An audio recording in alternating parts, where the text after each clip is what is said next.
I'll be going over with you guys an introduction on SSP today.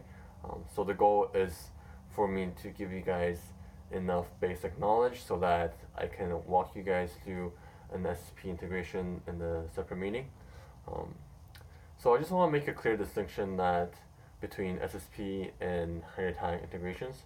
So higher tag integrations and supply integration, they're both supply side integrations.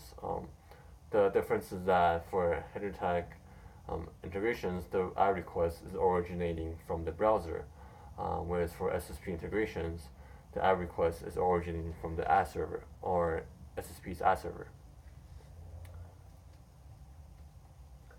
So for SSP, it stands for supply side platforms, and you can see it as a platform that aggregates all the demands of the publishers underneath it.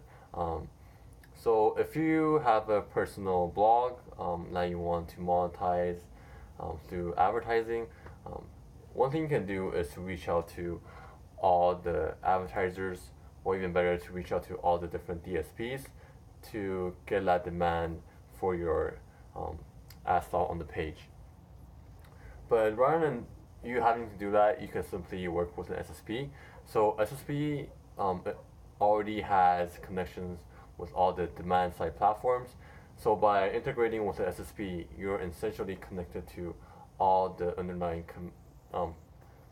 demand of that SSP.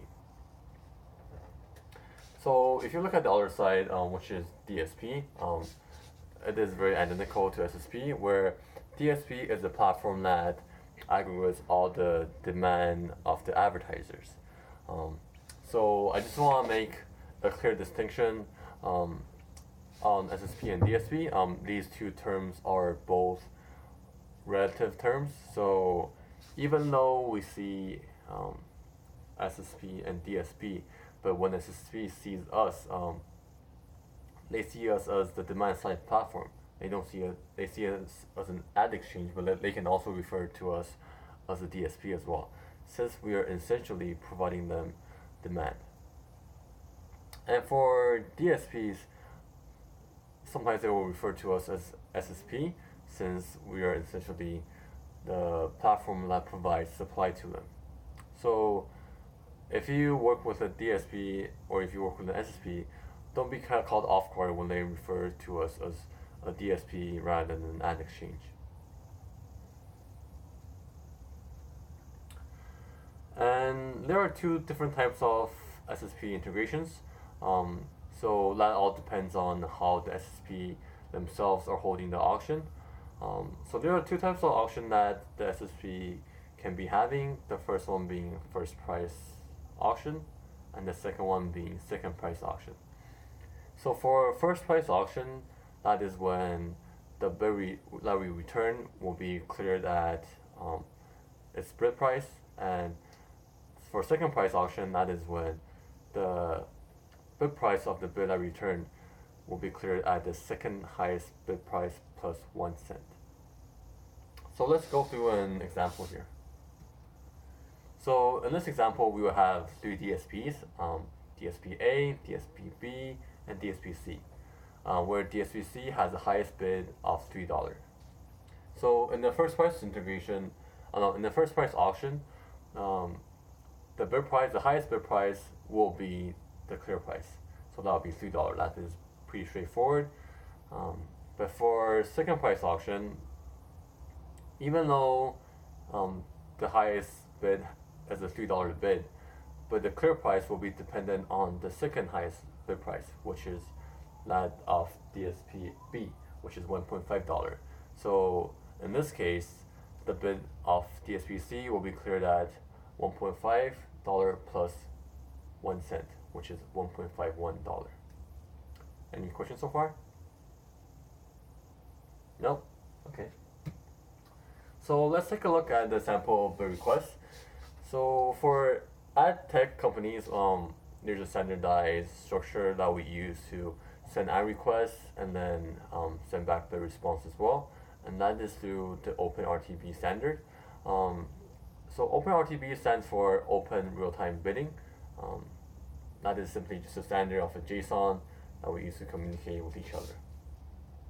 So if you look at the example here that I provided, you can see that a bid request has information that represents the ad slot or the ad impression. So it includes information like device IP, where the user originates from, domain, which page does it come from, and information like banner, if it's a banner or video impression, and what is the ad dimension. But all these information, the most important field is the buyer UID field. So if you look at, if you did watch Andrew's keynote at the IX Open, you remember that he said 2% of the ad request determines 98% of the value, and that is precisely the buyer UID field. So that is the buyer UID field is how we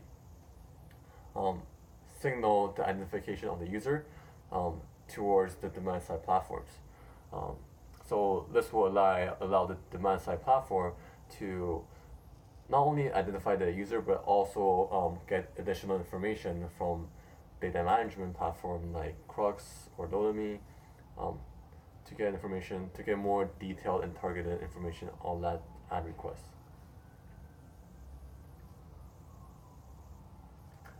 So let's take a look at the bid response here. So there are two types of integration, as I mentioned, and depending on the integrations that the SSP go with, the bid response will look slightly different. So let's imagine this workflow. Say we receive, say a user visits a browser, we receive an ad request from the corresponding SSP. We will then pass it on to a DSP, and say we get back a $10 bid response. And then we pass it right back to the SSP to participate in their auction. Do you see anything wrong with this process?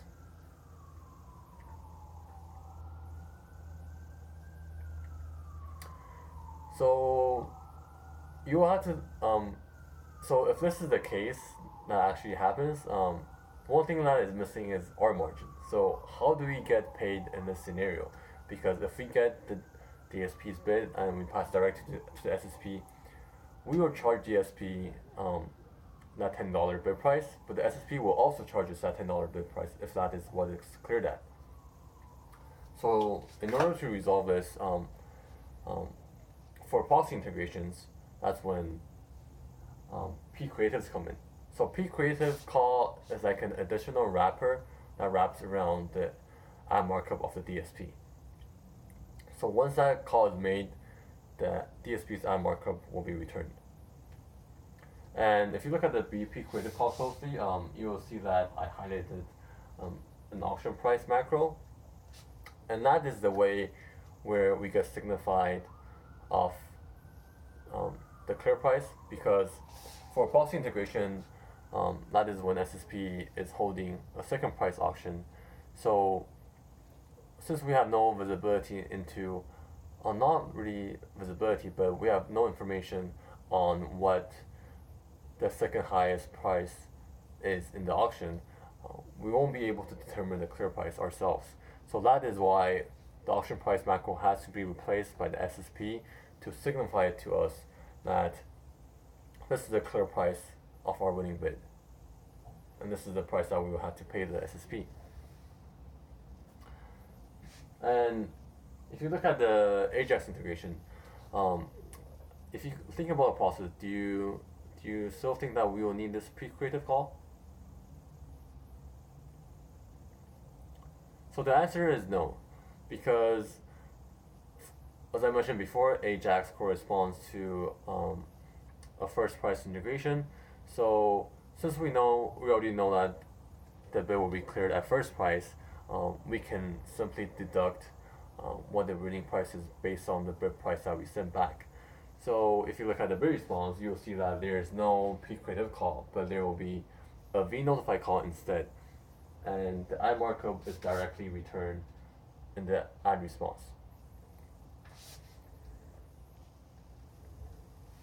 So I just want to go through to you guys the process again.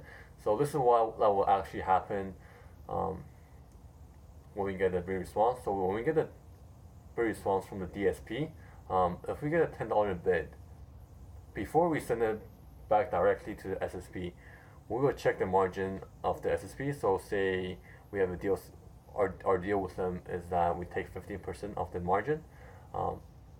So when we get the $10 bid, we will then deduct it from the bid price before we send it to the SSP. So when we get a $10 bid, we will send back a $8.5 bid to the SSP to enter the auction. So that when they win, we will have to pay them 8.5. We'll have to pay the SSP $8.5, but we will then charge the DSP $10, and we will then get a margin of $1.5. Does that make sense so far? So yeah, those are pretty much the clear difference. So I just want to clarify that the examples I show here are for banner inventories. So for we have two different types of inventories: banner inventory and video inventories. And for video inventories, we currently have no support on the Ajax integrations. And so we only have that video support for proxy integrations. And for video inventories, we register a win differently. So we register a win when the first frame of the video is called. So that is through a vNotify call, which isn't shown in the example here that I have. Whereas for banner inventories for the proxy case, as I mentioned, we register a win when the pre-creative call is made. And for the Ajax case, we register a win when the notify call is made. This is kind of confusing. I understand, but for the purpose of integrations, you won't have to need that information to integrate an SSP. That will be more through looking at SSP discrepancy tickets. So I'll leave those information when I actually walk you guys through an SSP support ticket. Other than that, this pretty much summarizes it. If you don't have any questions, I can walk you guys through an SSP integration workflow.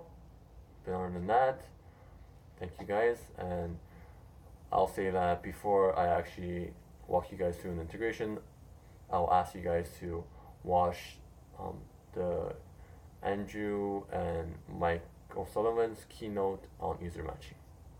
Thank you.